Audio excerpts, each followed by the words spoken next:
Donald Trump ये बखूबी जानते हैं कि सुर्खियों में कैसे बने रहना है। अमेरिका का राष्ट्रपति चुनाव जीतने के बाद अब ट्रंप ने इमरजेंसी लगाने की बात बोलकर फिर सभी को चौंका दिया है। दरअसल अमेरिका के नए चुने गए राष्ट्रपति डोनाल्ड ट्रंप पद संभालने के बाद पूरे देश में इमरजेंसी लगाने की प्लानिंग कर रहे हैं, जो अमेरिका की दशा बदल देगा। डोनाल्ड ट्रंप ने सोमवार को अवैध प्रवासियों के खिलाफ एक बड़ा फैसला लिया। ट्रंप ने कहा कि उनका प्रशासन देश में अवैध रूप से रह रहे प्रवासियों के खिलाफ सेना का इस्तेमाल कर सकता है। खबर है कि ट्रंप इस मामले को लेकर अमेरिका में राष्ट्रीय आपातकाल भी घोषित करने की तैयारी कर रहे हैं। डोनाल्ड ट्रंप ने एक्सपर्ट टॉम फिटॉन नाम के एक शख्स के पोस्ट को रिपोस्ट करते हुए इस बात की पुष्टि की।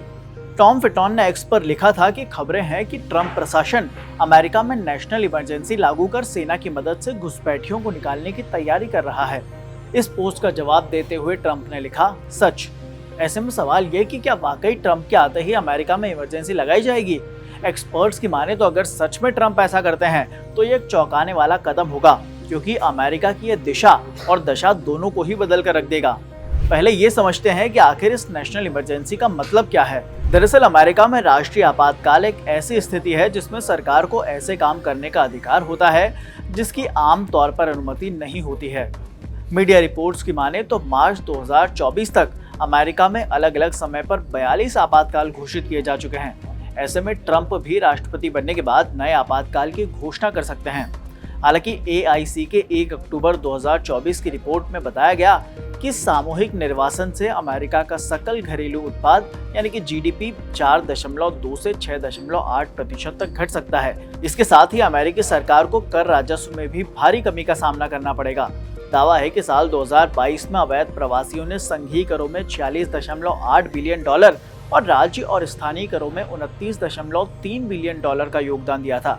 ऐसे में बेशक अवैध प्रवासियों को अमेरिका में एंट्री करने से रोकना ट्रंप प्रशासन के लिए बड़ी चुनौती होने वाली है। आंकड़ों के मुताबिक अमेरिका में हर चौथा प्रवासी अवैध है।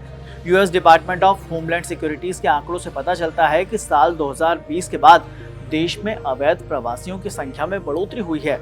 उधर ट्रंप के सीमा सुरक्षा प्रमुख टॉम होमन ने बताया कि उनका प्रशासन सबसे पहले उन 4,25,000 अवैध प्रवासियों को बाहर का रास्ता दिखाएगा जिनके खिलाफ आपराधिक रिकॉर्ड दर्ज हैं।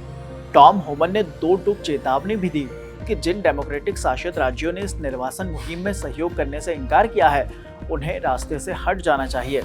चुनाव से पहले से ही इमिग्रेशन ट्रंप के लिए एक बड़ा मुद्दा रहा है। पहले 100 दिन के एक्शन प्लान में भी ट्रंप ने अवैध प्रवासियों के खिलाफ तगड़े एक्शन की बात कही थी। डोनाल्ड ट्रंप साल 2015 से ही इमिग्रेशन पर सख्त रुख अपनाए हुए हैं। उन्होंने अमेरिका में अवैध रूप से रहने वाले 13 मिलियन से ज्यादा अप्रवासियों को सामूहिक रूप से निर्वासित करने की बात कही है। आपराधिक रिकॉर्ड वाले व्यक्तियों को ट्रंप सबसे पहले डिपोर्ट करेंगे। रिपोर्ट्स की माने तो डोनाल्ड ट्रंप मैक्सिको के साथ लगने वाली अमेरिका की सीमा को भी बंद करने की तैयारी में है।